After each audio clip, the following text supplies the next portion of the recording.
গিয়েছিলাম তো মেয়েকে নিয়ে লাঞ্চ করতে, তারপর ওইখান থেকে চলে গেলাম অন্য জায়গায়। কোথায় গেলাম, কি করলাম না করলাম সারাদিনের ব্লগটা আপনাদের সাথে শেয়ার করব। হ্যালো এভরিওয়ান, আসসালামু আলাইকুম। বিউটিস লাইফস্টাইলে আপনাদের সবাইকে স্বাগতম জানাচ্ছি।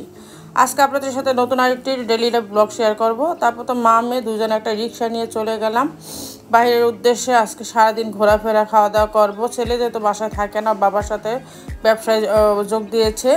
তারপর তো আমাদের মন পছন্দের একটা জায়গা, ওই যে Turkish kebab and restaurant, popular diagnostic হাসপাতালের দোতলায়, সেখানে চলে গেলাম। গিয়ে ওইখানে ওয়েলকাম ড্রিঙ্কস দিল, ওইটা খেলাম। ওইটা একটা মাঠা জাতীয় খাবার দিয়েছে, আবার অনেকে আয়রন বলে। তারপরে এই যে এটা তো একদম মানে ফেমাস আমার ছেলে মেয়ের কাছে, একটা ইয়ের মতো শর্মার মতো। এটার মধ্যে ফ্রেঞ্চ ফ্রাই থাকে। আজকে আবার ফ্রেঞ্চ ফ্রাই দেয় নাই, অন্যরকম ছিল। তারপর এখানে কিছু খাবার অর্ডার করেছি আমি আমার নিয়েছি রাইস পুডিং, যেহেতু আমার দাঁতের চিকিৎসা করেছি। চা নিয়েছি। তারপর আমি একটা রাইস পুডিং খাওয়ার পর আমি মেয়েকে বলেছি তুমি একটা অর্ডার করে দাও, কারণ এটা খুবই টেস্টি, ঠান্ডা ছিল। তারপর একটা রং চা নিয়েছি, দুইজনে 2 কাপ। খাওয়া দাওয়া করার পরে এখানে মানে বের হয়ে গেলাম, আমাদের গাড়িও চলে এসেছে। এখন মা মেয়ে দুজনে মিলে আবার ঘুরতে চলে যাব। কোথায় যাচ্ছি তা বলছি আপনাদেরকে। মাঝে মধ্যে ও আর আমি এক এক দূরে কোথাও চলে যাই, কাছে ধারে চলে যাই, মানে দুজনে একা থাকি যখন যখন বোর হয়ে যায় তখন। তারপর তো এটা হলো ঈদের একদিন আগে, তা গরু কিনছে, অনেকে গরু দেখলাম। তারপর চলে আসছিলাম আমার বাবার বাড়ি মা ভাইদের সাথে দেখা করার জন্য ঈদের আগে, কারণ ঈদের পরে আর এখানে আমার আসা পড়বো না, বাচ্চাদের ছুটি কম। পরে এখানে আবার আমার মাকে আসার সময় পুরি পেঁয়াজি বাসার কাছে বানায়, ওইখানে কিনে দিলাম। আর তারপরে হলো বাগান বিলাস, আমাদের এলাকায় একটা জায়গা আছে, ওইখানে গেলাম বাইস্তিদের নিয়ে। ওদের আবার ওইখানে কিছু খাওয়া দাওয়া করাবো, ওদের মন পছন্দের কিছু খাবার। ওইখানে আমি বেশিক্ষণ থাকবো না, বাসায় চলে আসবো, কারণ কিছুক্ষণ পরে আবার আমার ছেলে বাসায় আসবে, রান্নাবান্না যে করা লাগবে। তাড়াহুড়ার মধ্যে যেমন অল্প সময়ের জন্য একটু গিয়েছিলাম, সবার সঙ্গে দেখা সাক্ষাৎ করে এসেছি।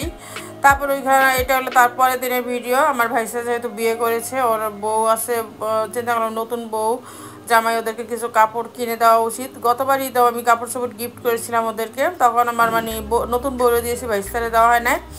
তারপর ওদেরকে কিনা কাটা দেওয়ার পর একটা পারফিউম দেখতেছিলাম, এর মধ্যে একটা পারফিউম দেখেছি, দেখে পছন্দ হলো। এই লোকটা আবার আমার পছন্দের পারফিউমটা, উনি আবার 3টা নিলাম, আমি 2টা নিলাম।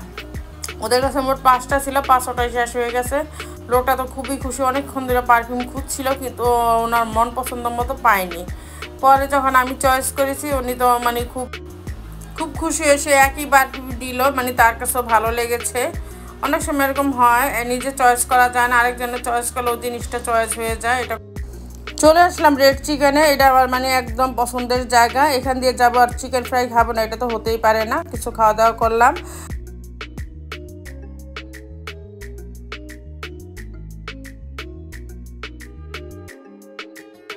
ওইখানে একটা আমার দিল, হাওয়াই মিঠাই দিল, ওইটা অন্য কালার নিয়েছি, একটা বেলুন দিল। আর মেয়ে বললো তোমাকে একটা গাছ কিনে দিবে এবার। আমি তো গাছ অনেক পছন্দ করি, কিন্তু আমার বারান্দাটা দোতলা বাসা, তো এই জন্য অন্য সাইডে দেখতে সুন্দর লাগে না। আর গাছ কিনলে তো আলো বাতাস রৌদ্র এগুলো সব কিছু প্রয়োজন হয়।